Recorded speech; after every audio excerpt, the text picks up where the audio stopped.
Justin Trudeau just killed the $15.7 billion Energy East pipeline project. That state-of-the-art pipeline would have taken 1.1 million barrels of oil every day from Alberta and Saskatchewan to New Brunswick, where Canada's largest refinery is located. That refinery, incredibly, actually imports oil from OPEC, including from Saudi Arabia. So not only was this the largest shovel-ready infrastructure project in Canada, no government money needed, thousands of new construction jobs in parts of Canada where they could sure use the work, but it would have replaced OPEC conflict oil with Canadian ethical oil, stopped funding the terrorists, and it would have brought Canadian oil to a port so we could possibly export to a customer other than the United States. That's dead now. Trudeau killed it. The mainstream media is reporting this as if the pipeline company, TransCanada, made the decision. No, they were still gung-ho until just a few weeks ago when Justin Trudeau changed the rules for Energy East's application process 3 years after they applied, saying that even if the pipeline is great, even if it's safe, it's not enough anymore. Now Energy East would have to answer for any global warming from any oil companies who might ship oil through the pipeline in the future. Seriously, that's not a thing, by the way. That's never been done. It makes no sense. It was made up to kill the deal. So oil from Alberta and Saskatchewan would have to meet Trudeau's approval for greenhouse gases before a pipeline could even be built to New Brunswick.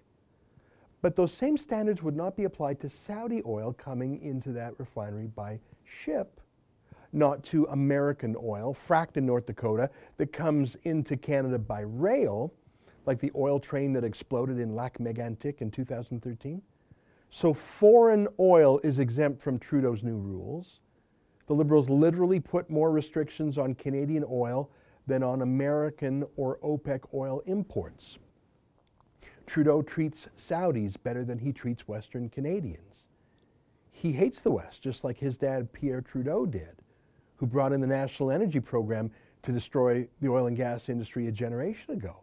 Are you surprised by any of this? One of Trudeau's first acts as Prime Minister was to cancel the Northern Gateway pipeline project that had already received regulatory approval. He's bringing in a new carbon tax next year, too, because just like his dad, Trudeau didn't care about oil and gas jobs. They're just Westerners. They don't vote Liberal. TransCanada saw what was happening and they just decided to cut their losses. They're writing off $1 billion. But when the stock market opened, after their announcement that they were quitting, TransCanada's shares actually went up. The whole world knows it's extremely risky to invest in oil and gas or pipelines in Canada under Justin Trudeau. They're pulling out. They saw Pierre Trudeau's NEP. They just don't want to be around for Justin Trudeau's version of it. Quebec Liberals are literally cheering, though. Here's the Liberal mayor of Montreal, Denis Coderre, who used to be a member of Parliament and the Liberal energy critic. He's cheering. In French, his tweet here means, "Very proud that the Energy East project was abandoned. My colleagues and our citizen groups have played a key role in this file." And he's right. Quebec Liberals have, once again, played a key role in killing oil and gas jobs in Western Canada, just like Pierre Trudeau did. Quebec Liberals are good at killing jobs. They're not good at creating jobs. But that's the thing. You can't block Western oil pipelines and kill Western oil jobs and still expect equalization payments from Western oil provinces. Every year, Quebec gets billions of dollars in transfers and equalization from Alberta and Saskatchewan, the two provinces that would have filled Energy East pipeline. Trudeau can't have it both ways. Quebec Liberals can't kill every oil pipeline and still expect to shake down the oil patch for money. They made their choice, so now it's time to cut them off. Last year we had a campaign called cutthemoff.ca.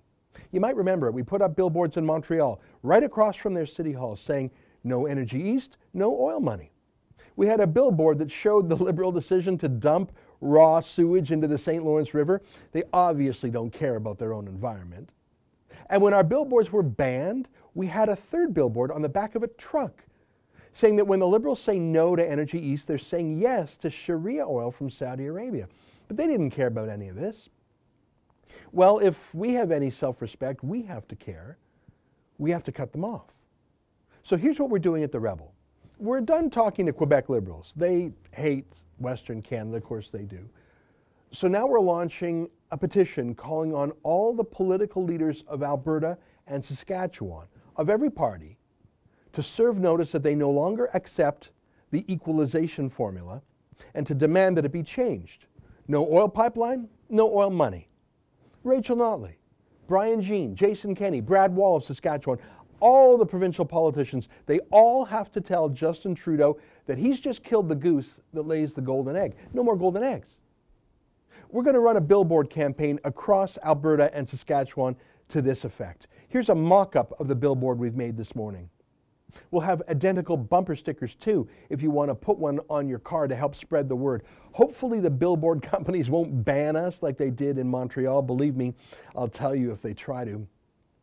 We have a pretty simple message. Justin Trudeau is just like his dad. In fact, that's the message on our new billboards and bumper stickers. We're also going to run radio ads in Alberta and Saskatchewan asking people to sign this petition to get the Western premiers to stand up for their oil and gas workers. And we're also going to run another billboard in Quebec in French. This one at the website Rien de plus, which means no more in French, to let them know they can't kill thousands of jobs in Western Canada and still expect money from Western Canada. No more. Rien de plus. Just letting them know. This is as bad as it gets. I don't think I need to tell you that Trudeau is going to kill the last pipeline proposal still breathing in Canada called Trans Mountain.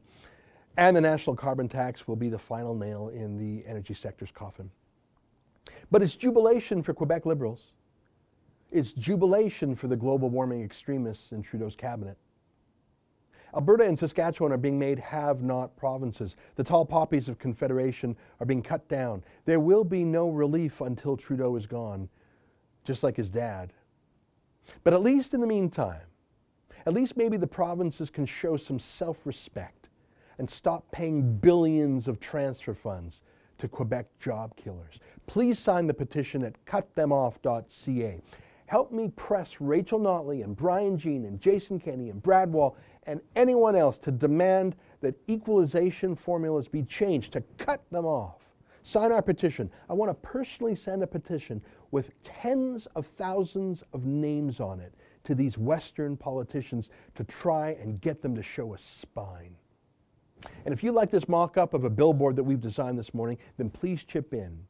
We want to put those billboards up across the West. They'll keep the pressure on our Western leaders. And we'll put this one back up in Montreal. We're going to produce some radio ads too. We should have those as soon as tomorrow to show you. It's a whole campaign designed to redo equalization, but we can't do this campaign alone.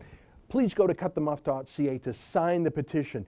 I want to show tens of thousands of people are behind this.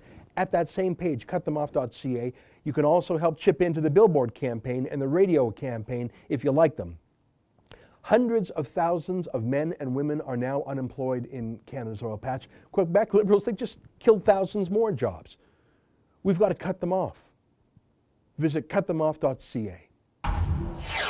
Visit cutthemoff.ca if you have any self-respect in the face of these Quebec Liberals.